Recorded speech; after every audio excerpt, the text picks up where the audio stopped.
Merry Christmas. আপনি কি ভেবে দেখেছেন কেন আমরা একটি সাধারণ গোশালায় জন্ম নেওয়া শিশুর জন্ম উদযাপন করি এবং আনন্দ করি? এর কারণ হলো যিশু একটি সাধারণ শিশু ছিলেন না। তিনি সেই ত্রাণকর্তা যিনি সমস্ত মানুষকে মুক্ত করার জন্য এসেছিলেন। বাইবেলে সঠিকভাবে উল্লেখ করা হয়েছে যে যিশুর জন্ম রোমান সাম্রাজ্যের সিজার অগাস্টাসের শাসনামলে হয়েছিল।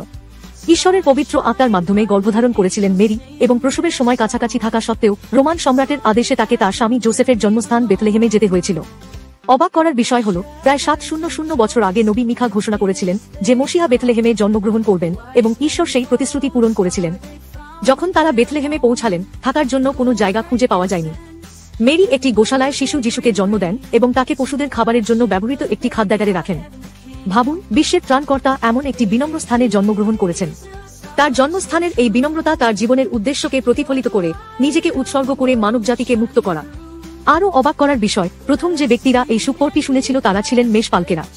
একজন দেবদূত তাদের কাছে এসে বললেন, আজ দাউদের শহরে তোমাদের জন্য এক ত্রাণকর্তা জন্মগ্রহণ করেছেন, যিনি মসিহা প্রভু। মেষপালকেরা এই মহান ঘটনাটির প্রথম সাক্ষী ছিলেন। এটি দেখায় যে মুক্তির বার্তা কেবল কয়েকজন নয়, বরং সকল মানুষের জন্য। এরপর দেবদূতরা গান গেয়ে বলেছিলেন যে যিশুর জন্ম স্বর্গ এবং পৃথিবীর প্রতিটি কোণকে আনন্দে পূর্ণ করেছে, ঈশ্বরের মহিমা প্রকাশিত হয়েছে এবং পৃথিবীতে শান্তি এসেছে।